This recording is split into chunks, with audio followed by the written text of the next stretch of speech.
because Ole Miss, the thing about Ole Miss fans, right, is that they tell you that they're partiers, right, that they're just having a good time, but they've gotten a little uppity in recent years.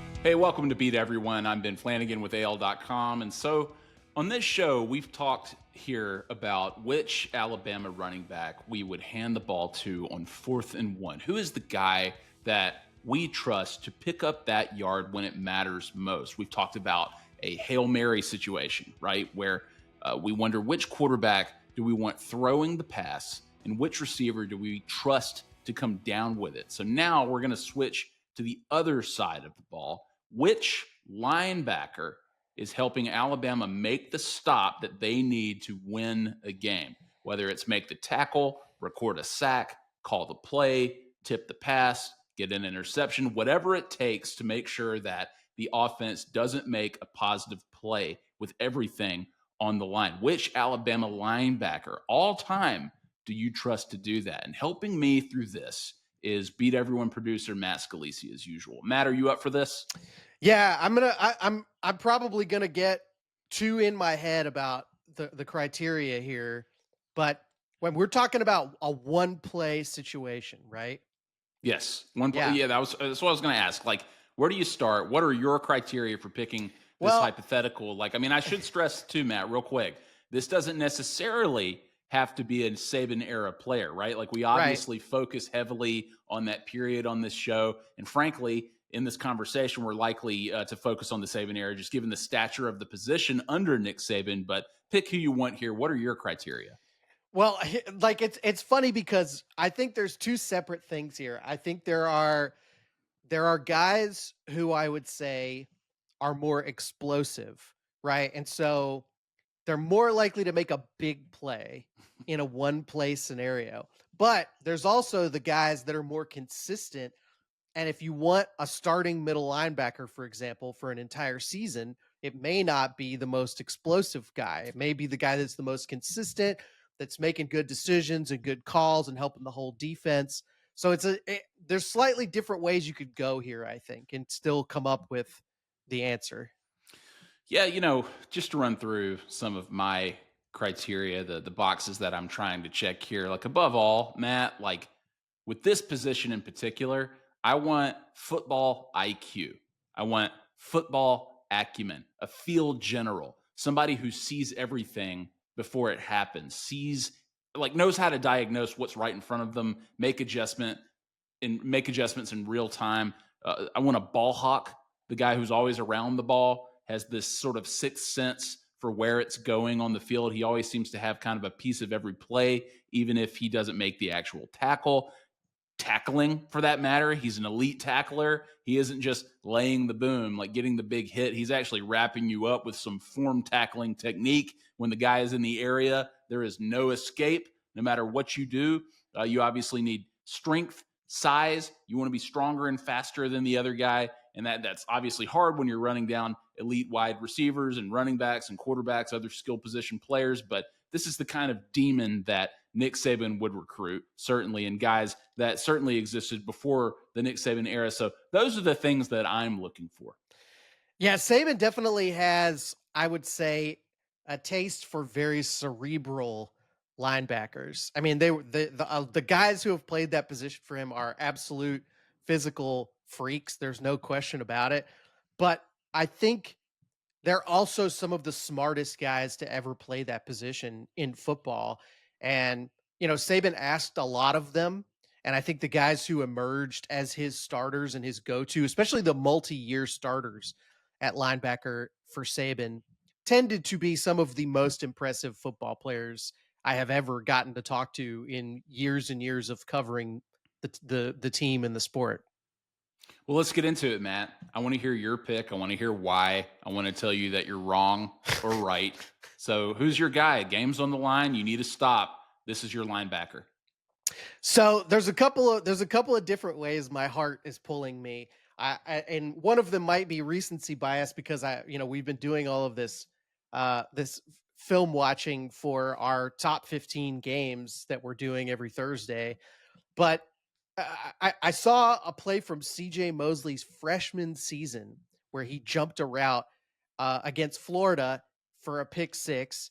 And he really was pretty much, I mean, I think he got better, and I think he was an even more impressive player at the end of his career. But I think he was a guy who arrived at Alabama so ready to play and with such a great understanding of the position and the ability to read and react, and just the physical ability to do whatever was required of him too at that position. So, like, to me, when I think about making a play, making a stop, especially, in the sort of post 2010 era when the spread really started to become dominant in football, that increasingly required being a guy who could drop back in coverage to make that stop. And I think that was something that CJ Mosley had in great amounts. His ability to read a quarterback and make, interceptions and break up passes, and especially on those short yardage situations, that became crucial for him. And I think he was the right guy at the right time for that too. It's a perfect pick. I mean, he's one of the best players in the history of Alabama, no matter the position. He's just one of those classic Saban guys, one of those classic, again, field generals, middle linebackers that fans and the rest of the country, frankly, became so accustomed to seeing during the Nick Saban era. I mean, if you just go through his credentials, he's a Butkus Award winner in 2013. He's a unanimous All American. He's the SEC Defensive Player of the Year. He's a two-time first team All SEC player. He's a two-time national champion. And go back and look at his and Manti Te'o's stats from the 2012 season. Yeah. One of them was a Heisman finalist, Matt. And I'm going to tell you that it's not CJ Mosley, but I mean, the guy, he led the team in tackles in 2012 with 107. In 2013, he also led the team of tackles with one more with 108. That was for the second consecutive year. He had 3 pick sixes in his career. So he was just really athletic. He was on the lighter side when it came to the middle linebacker position during that era, like you said, when they were transitioning into maybe defending the spread offenses where they got a little trickier and you needed somebody who was a little more athletic at the position. He was about 6'2", 232. So it's a perfect pick. It's not my answer, but it is the answer. Like if you or anybody else said CJ Mosley's the best linebacker to ever play at Alabama, I couldn't really say he wasn't. And I've got another direction that I will say I almost went, but I'll wait for your pick before I give that. Okay. Okay. Good pick, Matt. I like CJ Mosley. He's one of the all-time greats. Rolando McClain is my guy. Oh, wow. Rolando McClain. He's my guy. From Decatur, number 25. At this point, I think Rolando McClain is one of the more underrated players in Alabama history, just considering who all came after him and how their NFL careers all sort of turned out. They kind of supplanted him in the larger conversation of what we consider a successful player. It obviously didn't work out for Rolando McClain ultimately in the NFL, but in college, nobody was better at the position than Rolando McClain. He was the ultimate field general, to use that phrase again, and to borrow a now famed Nick Saban phrase, a hateful competitor of the highest order, Yeah. right? Like, this is just one of these classic players that Alabama fans love. He was an outstanding player his entire career. He took a huge leap his sophomore year when Alabama went undefeated in the regular season, but his junior year, he was one of the reasons that Alabama went undefeated again and ultimately won the national championship. Without Rolando McClain, who knows if Alabama actually wins that national title. And one of the most impressive parts about his 2009 season, Matt, his teammate, Dante Hightower, Right. a really important part of that defense, he tore his ACL Yeah. against Arkansas in the 4th game of the season. And you had guys like Nico Johnson and Eric Anders and Jarrell Harris kind of step up. But you had guys like Mark Barron and Javier Arenas, Terrence Cody, Kareem Jackson, Marcel Darius, all these anchors of an incredible defense under Kirby Smart and Nick Saban. But Rolando McClain was that guy where if he was on the field, this unit is going to make the right play more often than not. And I think a lot of Alabama fans would tell you that if Rolando McClain is on the field, they feel good. They feel comfortable. They feel like the defense has a chance to dominate. So he's my pick. Yeah, and you make a great point about that 2009 season. I think there were a lot of cases where there were great players who had a counterpart on that team. And that was such a huge part of why that team was so successful. It was kind of the first example of Saban stockpiling weapons to the point that one guy having an off game or having or getting tired net was no longer an issue there. But Rolando McClain didn't have the Trent Richardson to his Mark Ingram for most of that season, especially down the stretch. He had to get it done, and, like you said, some younger guys who were also very good players, but none of those guys were of the caliber of Hightower, and so even more of the burden fell onto McLean. And he had that leadership quality when he was at Alabama. The other players on the team respected him and also looked to him for that energy and that spark in the locker room. And people still to this day will talk about seeing Rolando in the locker room and sort of it like infecting them to see the intensity that he was bringing to the game.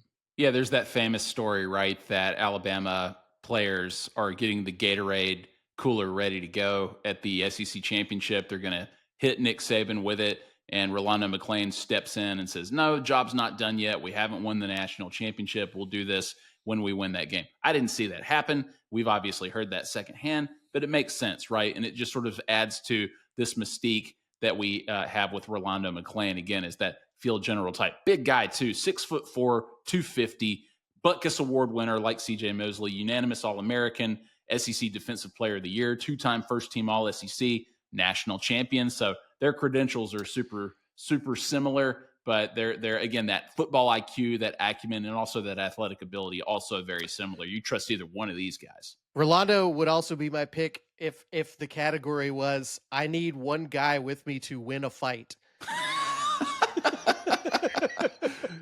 Yeah, not the guy that you want to meet in the alley, right? I Nope. mean, the intimidating presence, right? Like he just looked the part to on the field.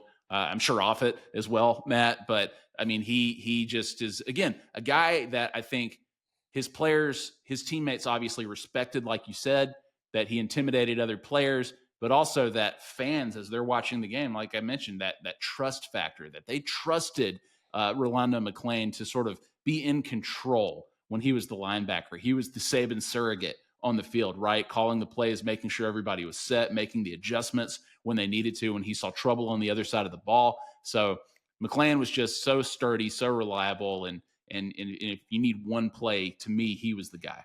Got on the field his very first game as a true freshman, that game against Western Carolina in 2007, which I also watched video of recently, by the way. Really diving back deep. But yeah, I mean, he had the goods from the get-go, and I think Saban always knew he was going to be a great one. Well, so you said you were going to go in a different direction, and it sounds like it wasn't going to be Rolando McClain. It was not. I will tell you, my other pick that I almost made here was if CJ Mosley is the sort of sniper rifle, this player is a one of those cartoon bombs that you light the fuse on and it slowly burns down. My other pick was Reuben Foster, who I think, look, I think in his own way, underrated in a lot of aspects of his game. He actually was. I think he had a great vision for what was happening on the field, and I think he took tremendous angles, which betrays a lot of football IQ, so to speak. I think he often gets portrayed as this sort of sledgehammer, but he was a guy who got to the ball incredibly quickly, and that requires a great understanding and a ability to read the situation very quickly. But he was just, I think he's the guy that you want if you need something spectacular to happen. Yeah, I mean, He no breaks. He fires himself in the direction of the player yeah. with the ball, and there is no pulling back whatsoever. He is going to kamikaze his body into the ball carrier. And it really does.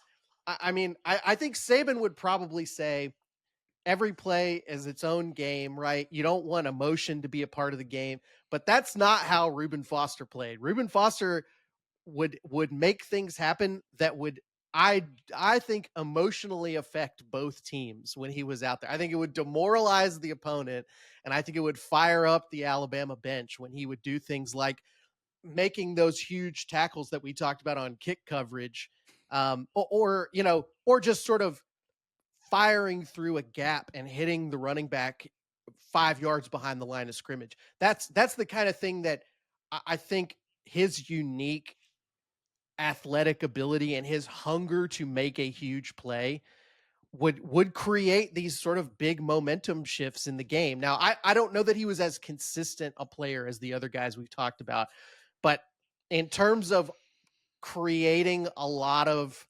energy and emotion in the game, I don't know that there's another player I can think of that was like him. In 2016, he was consistent, right? Like it took him a while to reach that point, but he was a bona fide great player his last season at Alabama when they came up just short in that game against Clemson with that historic defense. But this is Mission Impossible week. We're big fans of the Mission Impossible series, Matt. And there's a great line in the movie Fallout, Mission Impossible Fallout, where Angela Bassett is talking about, you have Tom Cruise, and like if you're talking about like CJ Mosley in this case, she says, you prefer to use a scalpel, I prefer to use a hammer. That's right. right. And that's Reuben Foster, to say the least. And when he hits you, you're gonna feel it. You may not remember it immediately, but you'll wake up and the birdies will be flying around your head. But I mean, 6'1", 238, strong as an ox, but fast, man. Lateral speed, but also downhill speed. When he blitzes, you feel it. I mean, the guy in 2016 had 115 tackles, 13 tackles for loss, 5 sacks from the middle linebacker Yeah. position. So the dude was just a beast and scary. And he's just one of those guys that if you hear former Alabama players talk about who is the best linebacker, I bet Reuben Foster is a guy who gets mentioned more often than not. So I love That's it. And what again, going that's I think that's what Rashawn Evans told us on the show was his Ruben was his pick, right? high praise from Yeah. him because he was an accomplished player. But again, I mean, the similar credentials, right? Butkus Award winner, unanimous All American, first team All SEC, and a national champion in 2016. So, or I'm sorry, 2015. So let's look through some of these other names, Matt, because again, we're both right with our picks here, but there are guys that people are probably pulling their hair out over in terms of who we left out in terms of our picks for who we would pick to get that stop on fourth down in the critical situation. So Rolando McClain, C.J. Mosley, Reuben Foster, another guy, a teammate of Reuben Foster in 2015 on that national championship team, the anchor of this defense, Reggie Ragland, Yeah, right? absolutely. 6'2", 252, SEC Defensive Player of the Year, two-time All SEC, first team All SEC, two-time national champion. I mean, he was a tackling machine too. He would have been a great pick. D'Amico Ryans from the Shula era, right? 6'1", 247, Lott Trophy winner, unanimous All-American Defensive Player of the Year, first team All SEC. And obviously the name that we're going to get thrown back at us, thrown in our faces and just like smushed into our eyeballs is going to be Derek Thomas, Sure. right?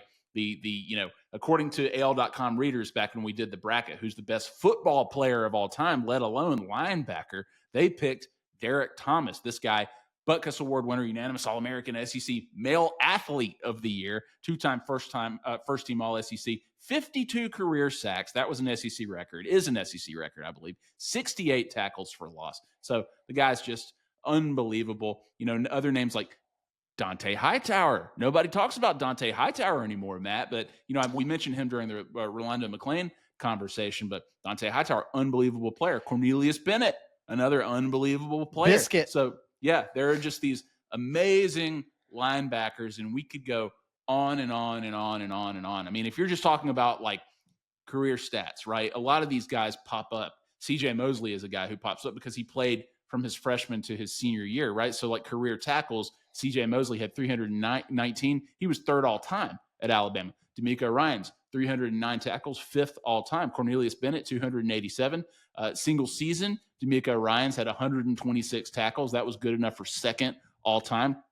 D'Amico Ryans had 25 tackles in one game. That was in a loss to Arkansas, but just unbelievable numbers. And then you get into the sacks, right? From that position, Derek Thomas, 52 career sacks, single season sacks, Derek Thomas, 27. Just insane They just stats weren't these guys are putting up. they weren't making offensive linemen ready for that kind of player at that time.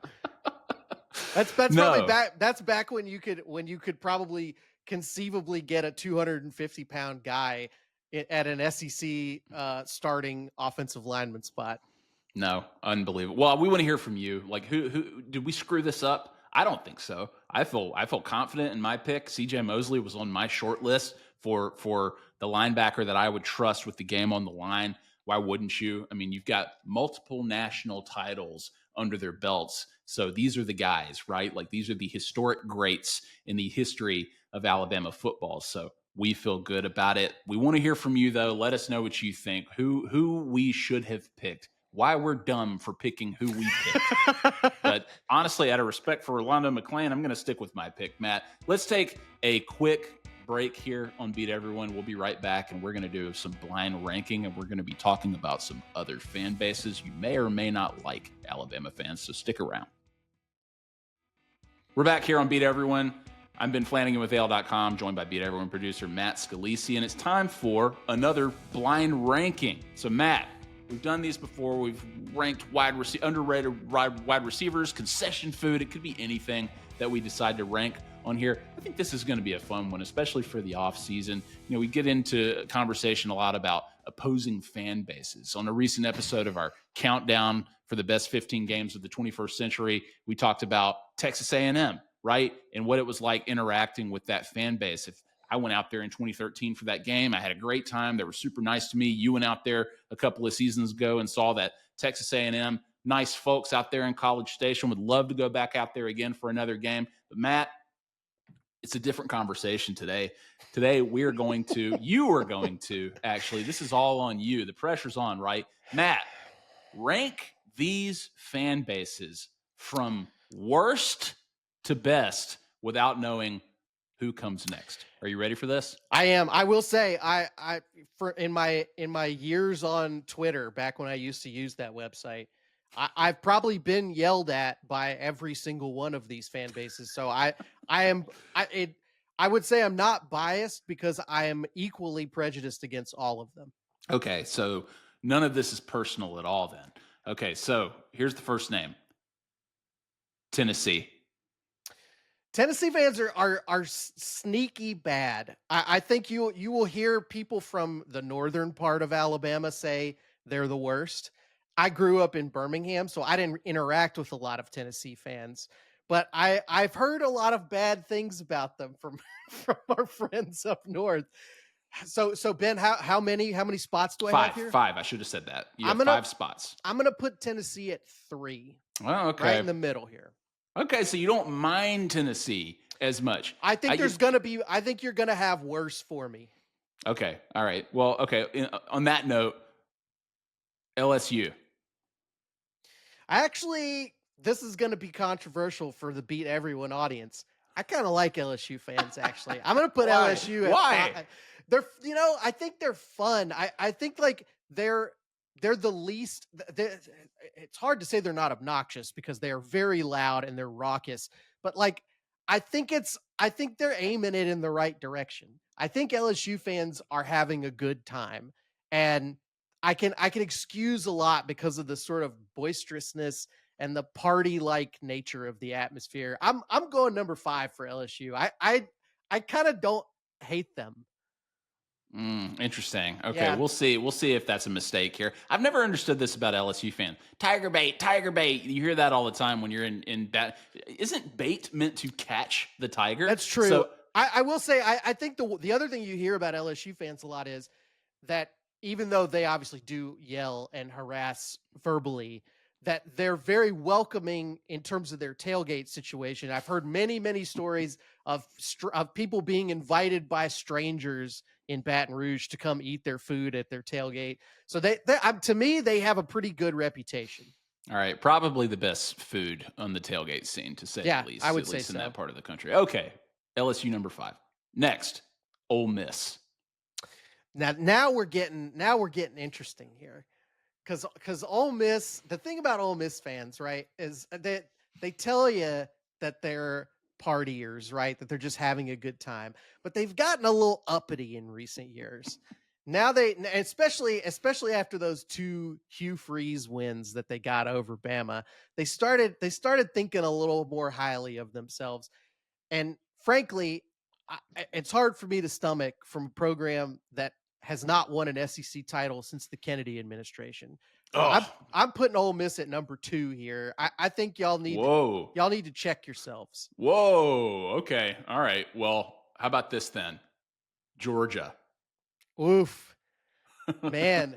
Now we're getting interesting here because I either got to go 4 or 1 with Georgia. That's right. You Georgia don't know what's is coming, but you don't know what's coming after that. yeah. Georgia fans are have a ha, I will say again anecdotally only.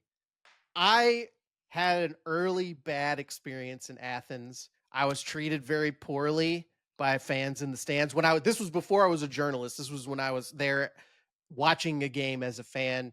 I've heard a lot of similar things from other fans about not being treated very well by Georgia fans. I also I know that this speaks poorly of me on this show. I have a lot of Auburn friends and Mm. family who also will tell you that they think Georgia fans are actually the worst.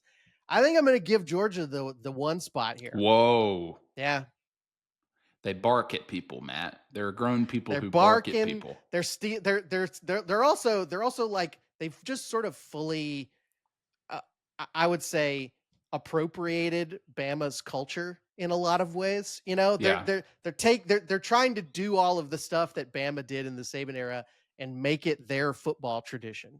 Yeah. What do people say about them? Alabama's confidence and Ole Miss's trophy case about Georgia. The trophy case is looking a lot It better does these look better. days. It does look Yeah. better. Yeah, credit to them. But for a long time, it was a long 30 whatever years it was before Yeah. they reached the mountaintop again. Okay, so Georgia number one, Georgia number 1. So most who's hated fan base. so who's Okay, left?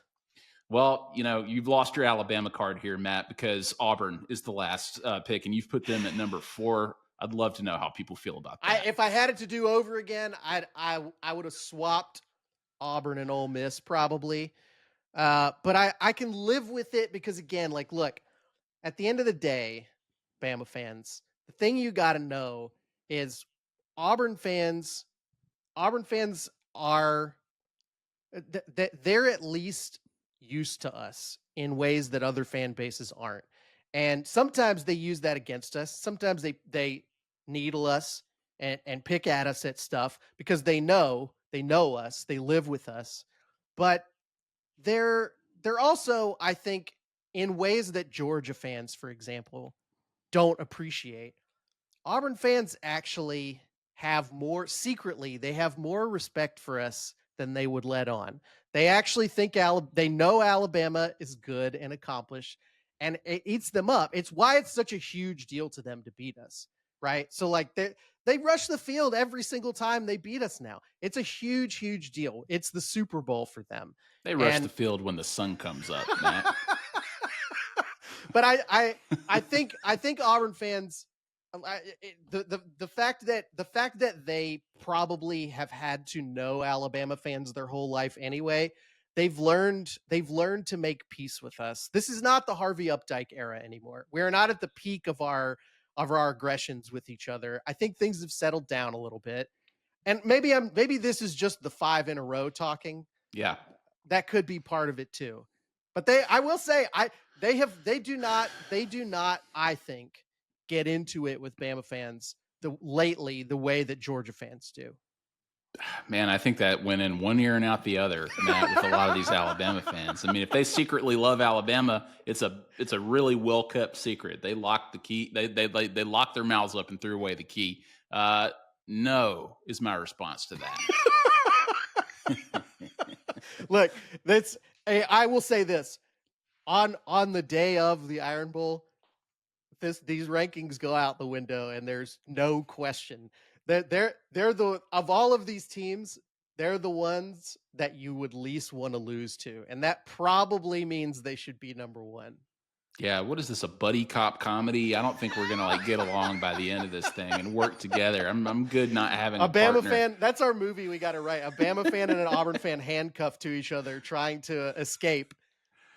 I tell you, the Georgia pick is good because there's probably no fan base I enjoy watching suffer more than Georgia. And I think It, back to and I know exactly why, Ben. It's because of the it's because of the guys with the shoulder pads yes, on. exactly, the Legion of Doom shoulder pads, and then for some reason it became the Heath Ledger Joker wigs and makeup Man, too, and a weird combination, man. And I remember in 2015 when Alabama goes over there and it's just pouring down rain, and Alabama's just pouring it on Georgia in that game. They win the game like 38-10 or something, all and that you see cheap these Party City makeup running you down s- their you face. see these sad guys, like just in their shoulder pads and their Joker makeup. I mean, the same was true in 2007 with the show. It's their thing. It's their culture. I don't mean to insult that, and I'm glad It that is. It is. they're excited about it. You But gotta know. You gotta know if you come to the game in that getup and it doesn't go well. They're a hundred yeah, percent putting you on TV, yeah, buddy. those CBS cameras know where to find you. You sat front row to be on TV. And if, like you said, if things don't go your way, it's going to backfire in a Yeah. big way. All right, good picks, Matt. All right, good stuff. We'll have more blind rankings soon. I know it.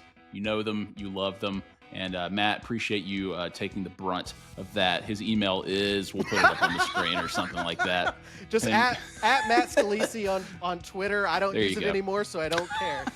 Well, it's probably Alabama fans who are going to hit you up more than That's right. Georgia fans. So, all right. Well, Beat Everyone is available on YouTube, Apple Podcasts, Spotify, wherever you get your podcasts. The show is produced by Matt Scalisi, and Matt Scalisi has just joined us for these linebacker rankings, blind rankings, etc. And you'll get more of that soon if you watch and listen to the show. And until next time, I've been Flanagan with AL.com. We appreciate you joining us. See you next time.